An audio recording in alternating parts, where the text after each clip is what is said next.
All right, discover the magnificent wonders of ancient Babylon. What's going on? You listen to King Cam Ujumbe Podcast, Ujumbe means message, and I am in a different location. Okay, I'm not at the castle. No, I'm not in my little classroom setting. I'm in Queen Cam's classroom. She's a math teacher. Shout out to Queen Cam. Thank you for letting me borrow your room while you in me. All right, so she's in her meeting, so I'm finna hijack her room. All right, let's go. Now we're now in chapters 11 through 13, so we're going to discover the magnificent wonders of ancient Babylon. So, um, this is part of the book, The Wonderful Ethiopians of the Ancient Cushite Empire, and we have covered quite a lot of ground since we started.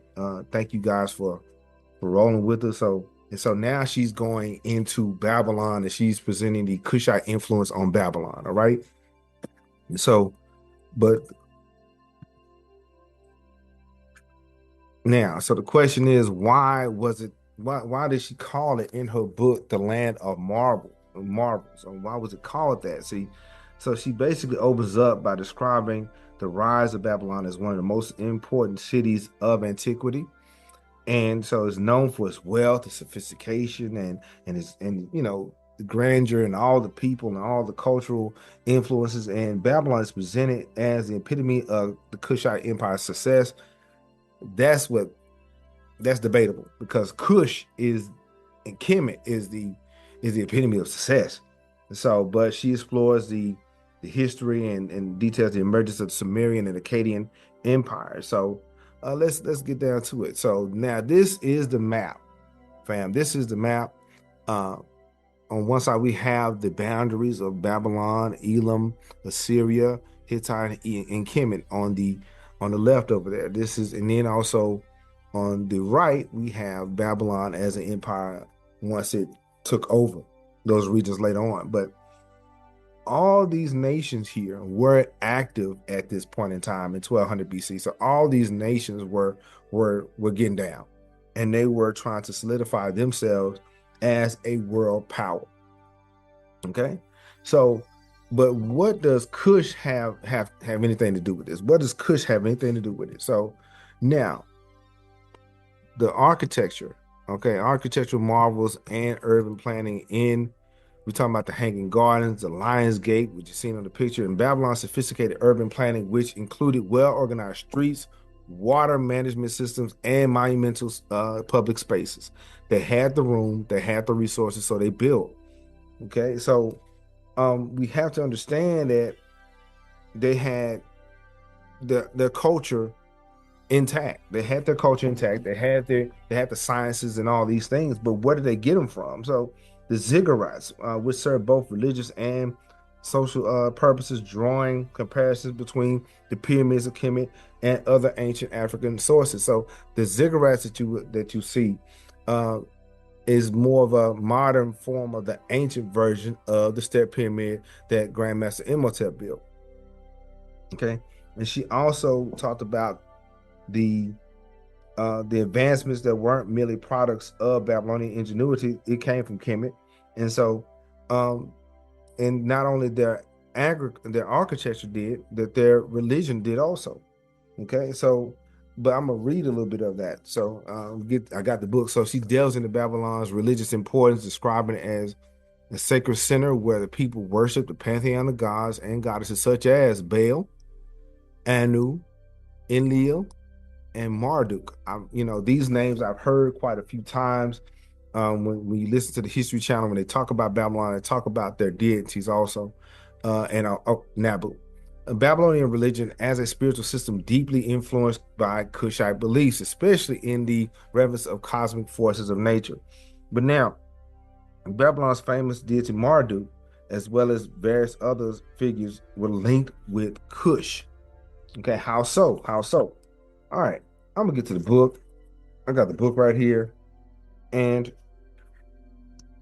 page 168, 1 to 170 deals with the different deities. So for example, we learn from the Babylon inscriptions that Anu, and Babylonian god, was of course seen as the fish god, known as the Anu king of the lower world, worshipped in very ancient, and the chief seat was in Erech. The Anu of Upper Egypt were the only race at this early stage of the world with possessions of the arts of the civilization. So the word Anu, okay, Anu, there is a Anu people in Sudan. Okay, so to have their deity named Anu, they had to get that information. They had to get that from somewhere, and it was seen many times in writing. So it shows that the Chaldea was not the original Kushite country, but that civilization must have sprung from the parent root. So we have the civilization being developed and derived from Kush. Now, there's some later Babylonian civilizations like the Chaldean. They came from Assyria and others, but the root of Assyria, the root of Babylon, the root of many others came from Kush, came from Africa. Okay, so we have to understand that these civilizations and their religious thought, their point of view. How about this one? Verse came from Kush, but how about this? Page 170. The great temple, the moon god, the oldest in the country, Razus Amun, is considered the sun god. And earlier worship and was of the moon, and it was of the Sudan. So their amalgamation of some of their deities or their Neteru or whatever came from Sudan, came from Kush. The moon god was considered the father of the sun god. Moon worship took precedence over sun worship. Totally different. Okay, and so Chaldea was filled with the temples of vast size dedicated to Ishtar and Baal and Isis and Osiris. Okay, so they did have some religion or religious precedence there. Okay, so Kush did influence them with the architecture and in their spiritual practices, right? Now, dealing with cultural diversity. In the book, she portrays Babylon is a melting pot of ethnicities, and she describes how people from across the ancient world came to Babylon to trade, to learn, and participate in religious festivals. Yeah, it's a fact. So, but the diversity she urges was not simply a result of the conquest, but just people just moving there. Okay, if it's a nice place to live, they move there. So, get this, on page 166, the immigrants were called Akkadians, the Akkad of Genesis, Book of Genesis, right? The lineations found among the ruins of Nineveh on the walls of the palaces prove that there were two Ethiopian types, one of the ancient Cushite and another a heavy southern face having protruding lips and receding forehead, a broad, thick nose, with hair of Africa. So the people of Akkadia, the Akkadians, in the book of Genesis, came from Africa. Okay, so it was, and the Medians were, the Midianites, they came from the Medes area of Arabia. So, and we talked about, check out our discussion on the Kushite influence on Arabia. But yeah, this was a cultural center where all the cultures were coming. Right now, let's deal with the science. They were scientists also. All right. So Babylonian significant contributions to astronomy, mathematics, and medicine, viewing these as fields in which Kushite influence played a foundational role. The achievements of Babylon were built upon astronomical knowledge and intellectual traditions of the Kushite people. They received this information just like when Kemet received Kushite information, they applied it a certain way. Babylon received that Kushite information and applied it a certain way. So let's get to it. Let me see. Page 197, I think, page 197. So the Babylonians were planet worshippers, thus form a distinctly Hamic or Hamite. Though the seven planets and the sun were adored, yet early Chaldea, the unity of God, was distinctively taught. Okay, so they did have some monotheistic thoughts and points of view, but they got into the science of the stars just like many others. You have to know what time it is. You need to know what place that you were, the place and time that you was located. And so they got into the astronomy in Babylon, and without that, in later times, they wouldn't have those principles. Without the science, without astronomy, they wouldn't have principles of anything else. And so, let me see. And of course, Alexander the Great took possession of Babylon and found out that they had scientific knowledge, and they had the telescope. They had some form of telescope. In the early day, they had numbered the stars and named the stars. The equator was divided in 360 degrees. So the duodecimal system was designed. Matter of fact, in 220 BC, they had named 12 months and 30 days each after zodiacal signs. So they already had the knowledge of astronomy before Europe, which was given to them from Kush. Now, you may disagree, but let's get into this conversation, because I am for a good conversation. But also remember this. Think about this. And they used the mathematical system, the numeric system, and algebraic principles, all from which were from Kush. Now, Babylon's medical practices, some medicinal practices, were also from Kush also. And so, but now, when it come down to the stars, really quick, when it come down to the knowledge of the stars and the science, we talked about the Sabians a few weeks ago.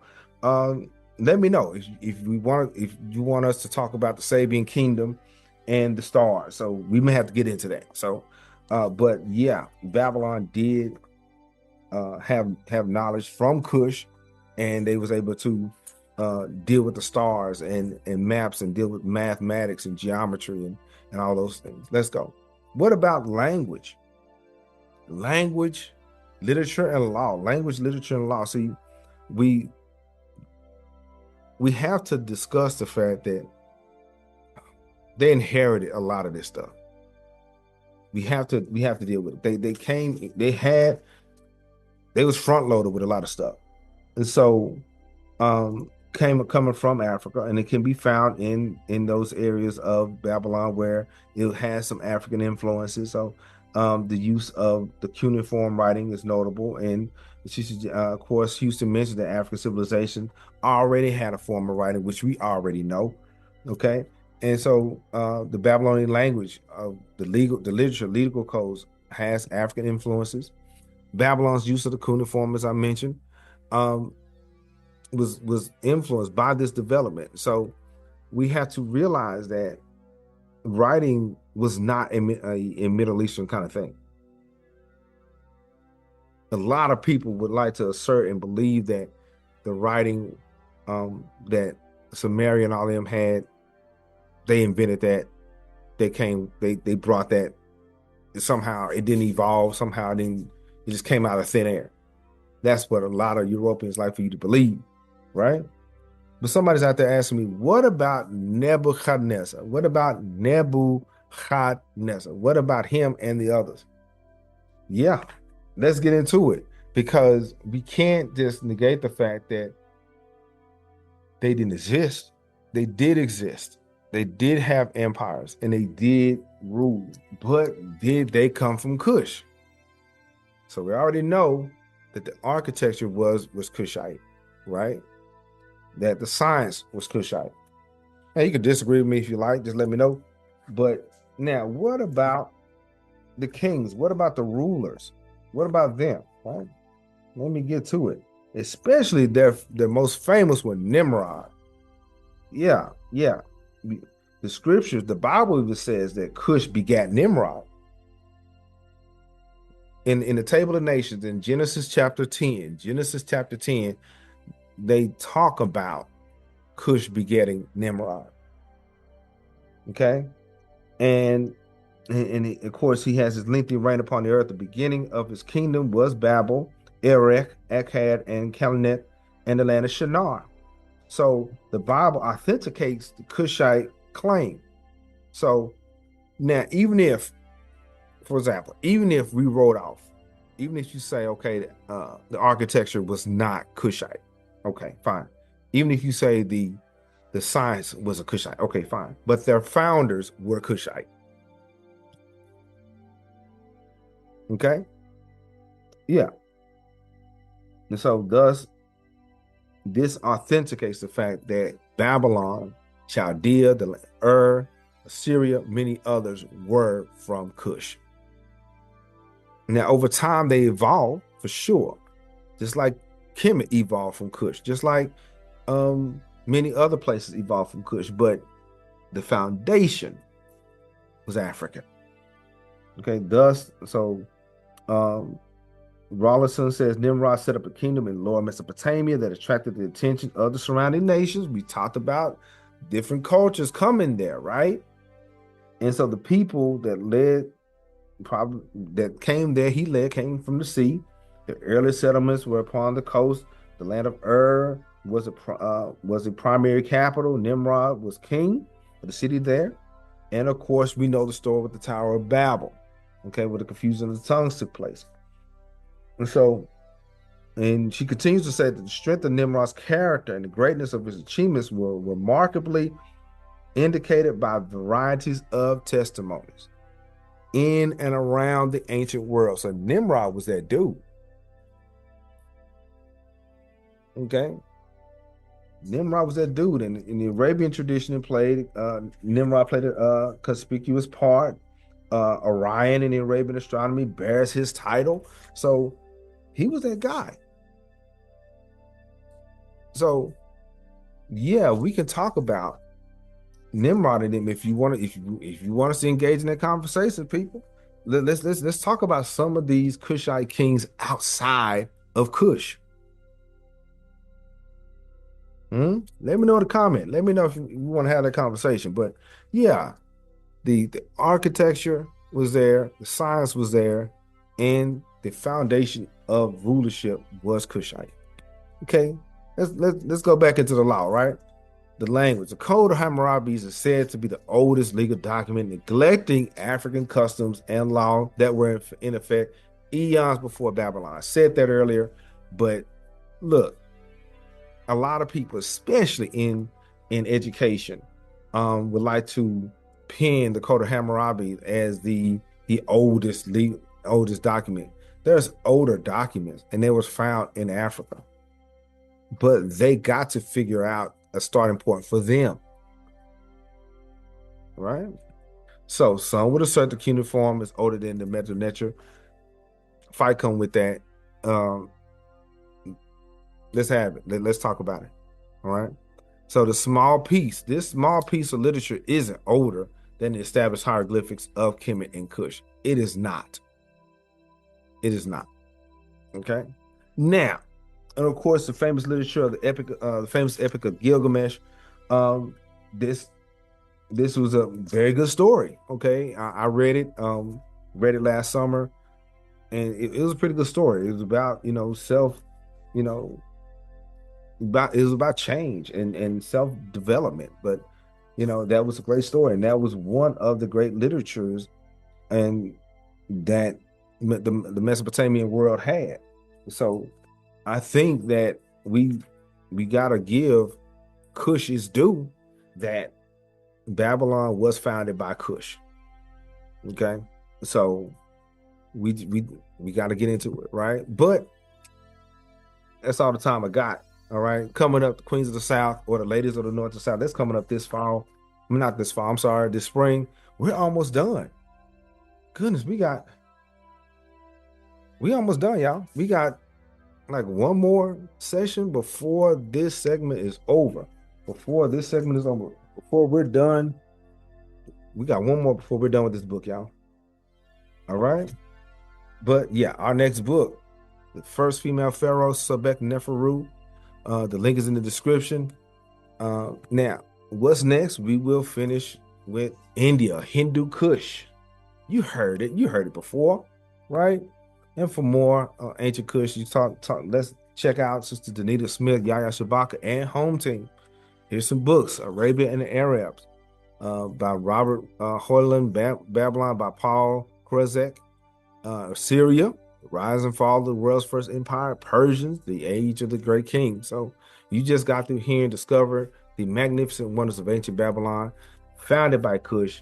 All right, you just got to listen to King Cam Ujumbe Podcast and Dream Baby's message. Talk to you later.